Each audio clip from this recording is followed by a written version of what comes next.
Chers amis abonnés, bonjour, ravi de vous retrouver pour l'interprétation de cette nouvelle pleine lune qui aura lieu le 29 septembre 2023 à 11h57, mais ça c'est l'heure pour Paris, hein. Donc n'en tenez pas réellement compte. Donc nouvelle pleine lune. Alors là, j'enregistre cette vidéo le mercredi 20 septembre, soit donc 9 jours avant la formation de cette pleine lune. Alors comme vous le savez, hein, je l'ai souvent répété, hein, la pleine lune c'est le face-à-face soleil-lune. Ce qui fait que la lune est à son plein, c'est qu'elle prend la lumière du soleil.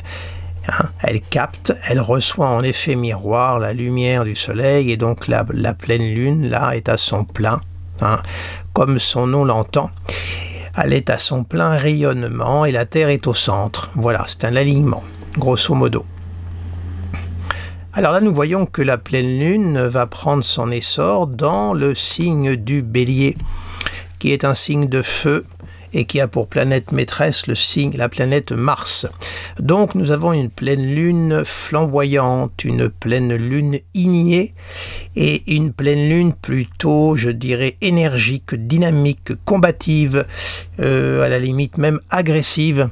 Hein, c'est un peu dans la classification qu'on avait faite, André Barbeau, il avait parlé de la lune bélier, c'était un petit peu le caractère d'une lune insurrectionnelle, tout au moins sur le plan d'une interprétation en astrologie mondiale, puisque la lune peut symboliser le peuple, le groupement humain, et donc dans le signe du bélier était qu'un signe de Mars, un signe de combat, qui tranche, qui fonce, qui rentre dedans. Donc la lune qui est tout en sentiment, en vulnérabilité, en hyper-réceptivité, ça veut dire que nous allons baigner dans un climat où nous serons plus ou moins à fleur de peau. Alors après, ça va dépendre du tempérament de chacun, il va sans dire, mais le climat général, ça sera un climat quand même bouillonnant, peu patient et hyper réactif. Voilà un peu le caractère de cette pleine lune bélier, donc martienne. Alors sont concernés évidemment par ce cycle de lunaison, bien entendu les natifs du bélier, en particulier le premier décan, mais également les natifs du Capricorne et du Cancer, premier décan, puisque ça joue par carré, et également les natifs du Sagittaire et du Lion, puisque ça va jouer par trigone, premier décan également, et puis les natifs Verseau, Gémeaux, premier décan, puisque ça va jouer par sextile. Vous voyez? Donc, ça arrose à peu près tout le monde, hormis les signes d'eau, mais là je préfère intervenir les aspects mineurs, parce que ça n'a pas forcément d'utilité, tout au moins, voilà un peu le rayonnement de cette pleine lune qui se fera le 29 septembre. Alors maintenant, on va voir ce que cette pleine lune entretient comme relation avec ses autres camarades de bureau. Alors, puisque cette pleine lune se fait dans le signe du Bélier, on va regarder tout de suite où se trouve Mars, puisqu'il est le maître de cette pleine lune. Or, Mars se trouve en Balance.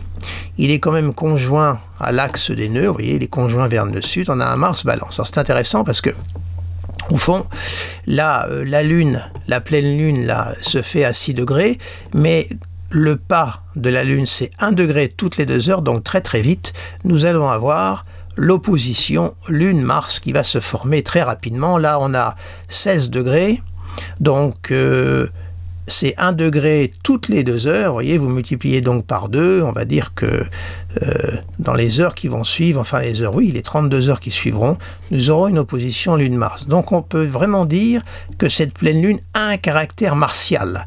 Et Mars est dans le signe de la Balance. Alors lui, on va dire qu'il est en exil, bien sûr, puisqu'il se trouve dans le signe opposé au Bélier. Et le Mars en Balance, alors, il va non pas qu'il perde de sa combativité, hein, parce que une planète, peu importe si elle est en chute ou en exil, elle conserve ses valeurs intrinsèques. Simplement après, ces valeurs sont plus ou moins exaltées, exacerbées ou plus ou moins contenu ou retenu.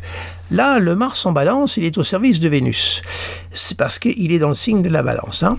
Donc, ça veut dire que c'est un Mars qui va réagir sous les instances de Vénus. Autrement dit, c'est le besoin d'équité, de justice, d'équilibre, d'harmonie, bref, c'est un combat pour les valeurs. Donc on voit déjà l'orientation de l'énergie martienne au moment de la formation de cette pleine lune. On a un Mars vénusien. Alors c'est aussi le combat pour les sentiments, c'est le Mars balance, c'est le combat pour ceux que l'on aime. Or la lune, comme vous savez, régit aussi les sentiments.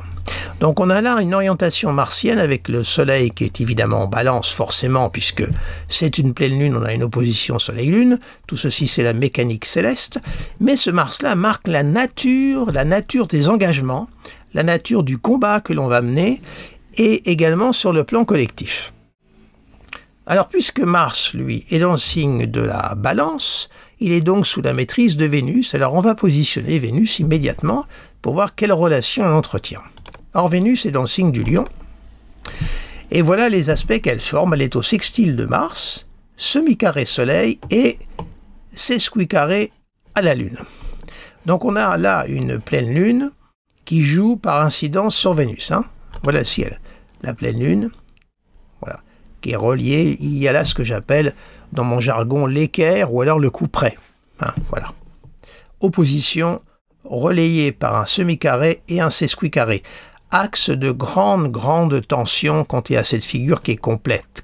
C'est un axe très dur de tension intérieure et on voit que Vénus, justement, qui a maîtrise sur Mars, qui est une Vénus léonine, puisqu'elle est en Lion sous la maîtrise du Soleil. Il y a une réception mutuelle entre le Soleil et Vénus. Vous voyez, on a un Soleil vénusien et une Vénus solaire, mais les deux sont en semi-carré. Donc on voit que là, on a un ciel, tout de même, jusqu'à présent, où on voit des valeurs lunaires, vénusiennes, se mettre en résonance. Et là, c'est vraiment le ciel des sentiments, le ciel affectif, le ciel où on combat pour les siens, on combat pour ses valeurs, on combat pour ceux que l'on aime, on combat même pour ses valeurs esthétiques, voire ses valeurs morales, puisque pour moi, ça fait partie de Vénus. Vénus, c'est l'échelle des valeurs. Hein. Je vous l'avais peut-être déjà dit, il y avait un astrologue anglais dont j'oublie le nom, vraiment, je crois que c'est Stéphane Arroyo, il me semble. D'ailleurs, il n'est pas anglais, je vous raconte des bêtises, mais veuillez m'excuser parce que je pensais à un autre astrologue en même temps.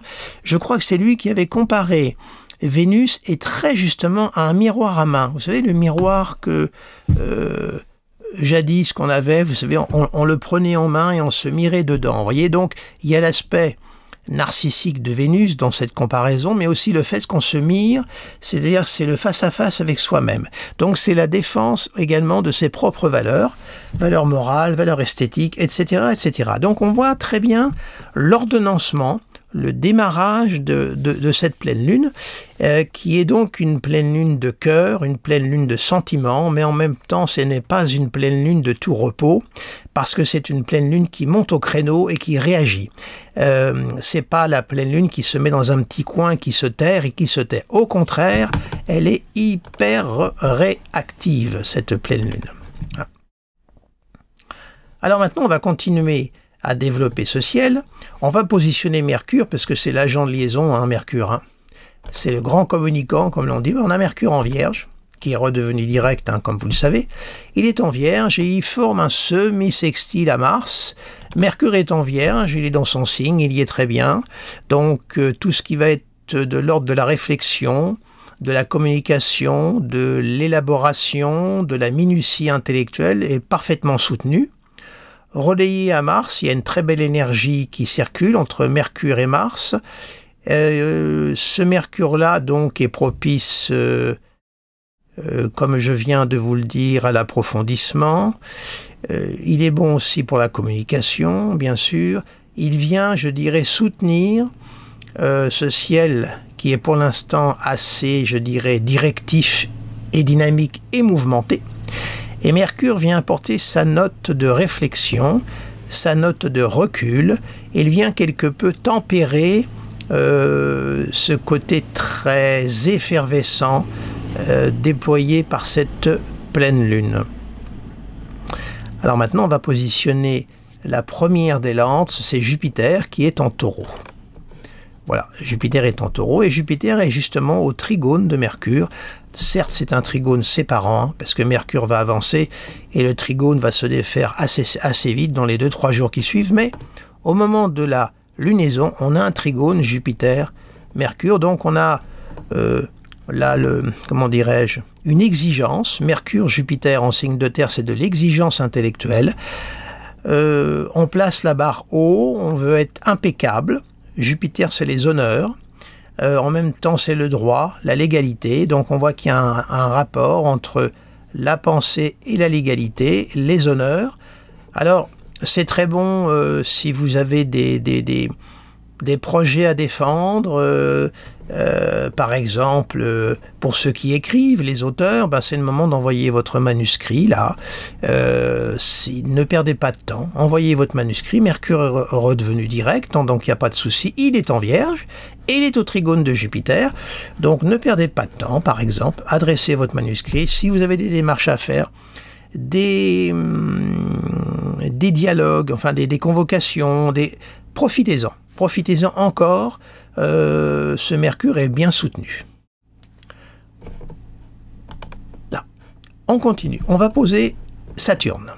Or, Saturne est en Poisson. Il est ici. Et, bon, opposition à Vénus. Alors, c'est une opposition qui est en pleine formation. Là, pour moi, elle est actuellement dissociée. On a un Saturne en eau, une Vénus en feu. L'eau, le feu, ça s'éteint.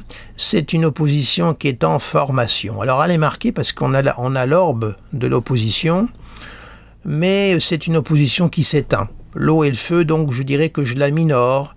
Je n'en tiens pas trop compte, mais retenez quand même que progressivement, Vénus va à l'opposition quand même de Saturne. Hein, donc, il va y avoir une opposition... le sec qui va être opposé à la petite Vénus qui sera quand même dans le signe très mental, très cérébral de la Vierge, mais c'est l'affaire là d'une 8aine de jours, hein, grosso modo, hein. Voilà, on va dire 10 jours où il y aura l'opposition Vénus-Saturne. Mais là pour cette pleine lune, je minore cette opposition. Alors évidemment, après, voyez dans vos thèmes respectifs ce que ça fait, hein, évidemment. Hein. On poursuit. Uranus, qui est en Taureau. Il est ici. Voilà. Alors, un Uranus qui est assez relayé. Hein. Il est dans l'ordre de la conjonction à Jupiter. Hein. Vous notez que les planètes lentes sont actuellement toutes en phase de rétro. Hein. Uranus est rétro, Jupiter est rétro, Saturne est rétro. C'est Uranus, donc. Carré Vénus, semi-carré Lune, trigone Mercure, sesquicarré Soleil et quinconce à Mars. Il entretient quand même de la conversation, Uranus, là. Hormis Saturne qu'il perd de vue, il est en relation pour l'instant avec tout au moins toutes les planètes rapides. Donc on voit là un vent de... Uranus, c'est quand même la contestation, c'est le besoin de liberté, c'est le besoin de s'émanciper, de faire sauter tout ce qui nous handicape. Hein. Donc on voit que sur le plan général collectif, en plus Uranus est au semi-carré de la Lune, hein. Donc on voit qu'il y a quand même et carré Vénus, donc on voit que les sentiments là sont vraiment portés par une énergie qui n'est pas du tout disposée à s'en laisser compter, et cette énergie est prête à en découdre. En plus, Mercure entretient une bonne relation avec Uranus. Vous avez un trigone, qui est un trigone appliquant. Donc on voit que là, entre le droit et puis la liberté, l'émancipation, tout ça va de pair avec ce Mercure. Alors évidemment, dans nos thèmes respectifs, là aussi, voir dans quelle maison les aspects que ça forme, mais tout au moins, c'est plutôt sur le plan intellectuel assez positif. Hein. On a un Mercure qui est bien nourri, donc je réitère ce que j'ai dit à l'instant par rapport aux auteurs, à ceux qui ont des projets aussi à déposer. Profitez-en, hein, c'est le moment de le faire. Hein. Donc on a là, et puis la conjonction quand même Jupiter-Uranus qui existe, hein, il y a 8 degrés d'orbe, certes on n'est pas au renouveau exact du cycle, mais on a quand même la conjonction qui est là, on ne peut pas la passer sous silence. Alors Uranus, Taureau, c'est aussi tout ce qui concerne la vie matérielle, hein. Le Taureau est un signe, comme je vous dis souvent, pragmatique, c'est la Terre, c'est concret, le Taureau. C'est pas le signe qui se contente de vivre dans l'abstraction, il a besoin de réalisme, le Taureau, il affronte le réel, il n'en a pas peur. Donc là, on a un Uranus qui est bien ancré dans la Terre, hein. La fusée n'arrive pas tout à fait à décoller, d'où son agacement, d'où sa nervosité. Attention, c'est comme s'il était retenu. Et Uranus, sa fonction, c'est de s'élancer. Et le Taureau, qui est plutôt un signe possessif, bah, il retient Uranus entre ses petits bras. Donc Uranus, là, il n'aime pas ça. Ça le dérange. Alors Neptune. Neptune est en Poisson. Il est ici. Neptune est opposé à Mercure. Et il fait sextile à Uranus. Il est également rétrograde. Alors l'opposition Mercure-Vénus est une opposition appliquante, puisque dans 6 jours, au mois d'octobre, le 5 octobre, Mercure sera à l'opposition de Neptune. Alors c'est vrai qu'une opposition, alors c'est extraordinaire parce que là c'est en opposition, Mercure en domicile, Neptune en domicile, les deux en opposition.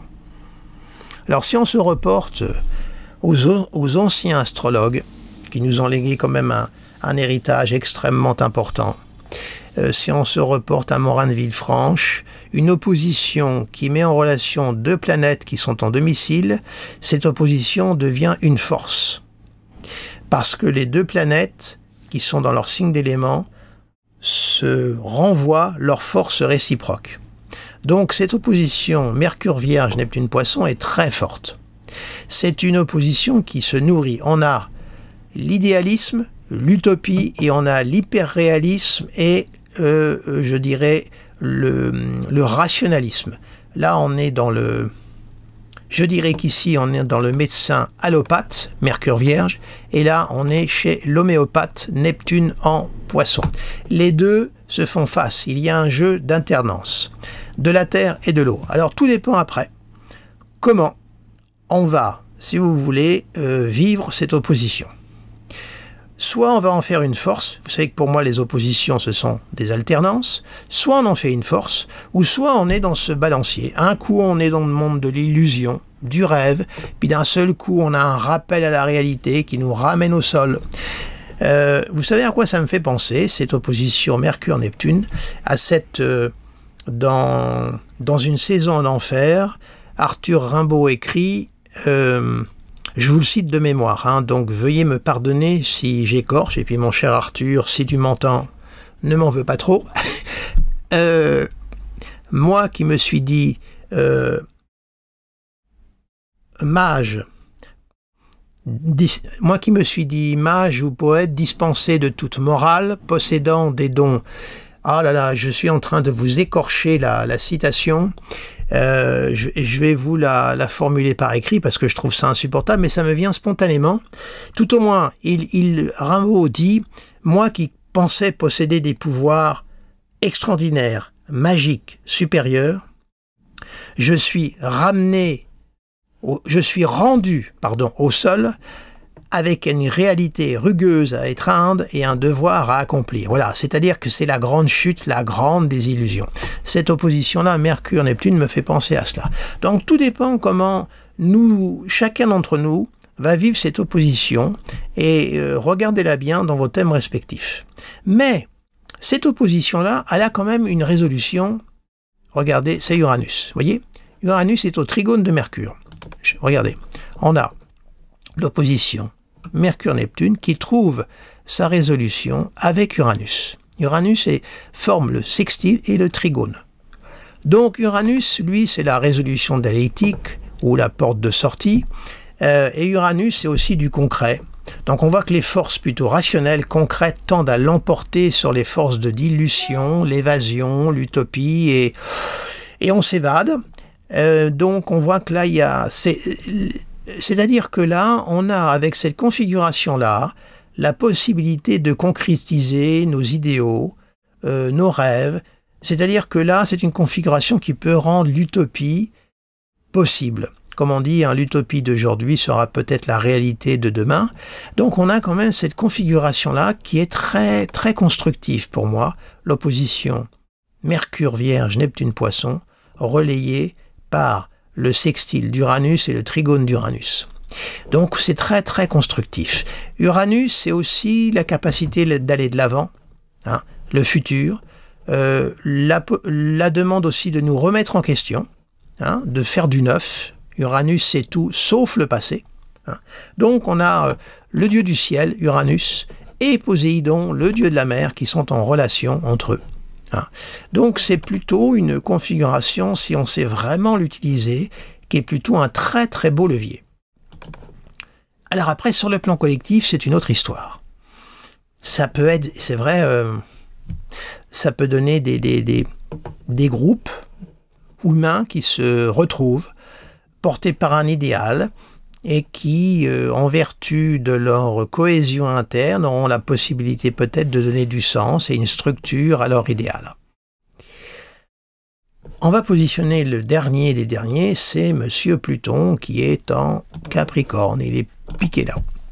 Alors, vous voyez, Pluton, là, on va dire qu'il est plutôt sympa. Il est également rétro, hein. Je l'ai dit, toutes les planètes lentes sont rétrogrades. Hein. Uranus rétro, Saturne rétro, Neptune rétro, Jupiter rétro, Uranus rétro. Alors Pluton, lui, il est piqué là-haut. Le trigone Soleil-Pluton est un trigone dissocié. On a l'orbe, mais il se défait. On a un Soleil balance au trigone d'un Pluton-Terre. Pluton sextile Neptune et trigone Uranus. Vous remarquerez qu'on a déjà, comme je vous l'avais dit précédemment, les planètes lentes qui sont un petit peu en harmonie là. Hein. On a toujours ce beau diamant, enfin, il se défait un peu hein, quand même, ce beau diamant ou ce beau cerf-volant. Hein. Là, c'est le sesqui carré qui le forme, donc il perd un petit peu en équilibre et en force. Hein. C'est le sesqui carré qui est venu remplacer le trigone. Mais tout au moins, c'est un trigone dissocié, mais on a tout de même un Pluton qui est globalement harmonieux présentement. Ce sextile à Neptune, comme je vous le dis fréquemment, c'est ce qui nous empêche de basculer dans la barbarie et la folie mondiale. Heureusement que nous l'avons. Hein. Parce que sinon, ça serait vraiment inquiétant. Bon, alors Pluton est très lent, hein, cette configuration-là est installée. Bon, je ne vais pas vous en dire davantage parce que je vous ai déjà beaucoup parlé de Pluton. Là, vous savez où il est dans vos thèmes respectifs, hein, parce que ça fait un petit moment qu'il est installé. Il bouge peu. Vous savez que l'année prochaine, il va faire son entrée pratiquement définitive en Verseau. Hein. Il reviendra encore en toute fin d'année 24 en Capricorne, dans les 29 degrés. Mais disons qu'il est en train de faire ses dernières foulées en Capricorne. Voilà. Jusqu'à la fin de l'année, hein, bien sûr, puisque l'entrée de Pluton en Verseau se fera l'année prochaine. Il sera encore là en janvier. Il rentrera quand même en février, enfin en février-mars, il est en Verseau, de toute façon. Donc, voilà le ciel de cette prochaine pleine lune du 29 mars 2023. Donc, comment vous dire, bien écoutez, voyez dans vos thèmes individuels, hein, je vous le dis à chaque fois, mais c'est pour vous donner le réflexe, voyez dans quelle maison se déploie cette pleine lune, ce demi-cycle hein, lunaire, dans quelle maison, et puis, comment dirais-je, voyez aussi ce Mercure qui est très intéressant. Je trouve que cette opposition-là est très intéressante dans ce ciel, voyez. Elle met en action tellement des énergies, des valeurs opposées, mais qui peuvent effectivement s'épouser vers une orientation future. Je trouve ça vraiment très très bon, voyez, hein, très intéressant. Hein. Jupiter faisant un petit peu caisse de résonance, même s'il est dans une tendance à s'éloigner, mais s'éloigner d'Uranus, hein, puisque Jupiter va rétrograder hein, petit à petit, donc il va s'éloigner d'Uranus. Mais voyez ça, c'est plutôt, je trouve ça intéressant. Donc creusez la question de ce Mercure, hein, dont l'aspect est plus que riche. Voilà, et bien écoutez, je vous remercie de votre présence, de votre fidélité. N'hésitez pas à partager cette vidéo. Pour les nouveaux venus, n'hésitez pas non plus à vous inscrire à ma chaîne YouTube et à vous inscrire également à mon site internet dont vous verrez l'adresse apparaître dans le générique de fin de cette vidéo parce que il il m'arrive de rédiger des articles. C'est vrai que j'en rédige beaucoup moins depuis quelque temps parce que je sais que vous préférez les vidéos. Donc j'ai tendance quand même à suivre vos centres d'intérêt. Mais si vous voulez vraiment être tenu de toute mon actualité, je vous conseille non seulement de vous abonner à ma chaîne YouTube, mais également de vous abonner à mon site internet parce que vous recevrez à chaque nouveauté une newsletter qui vous tiendra donc informé.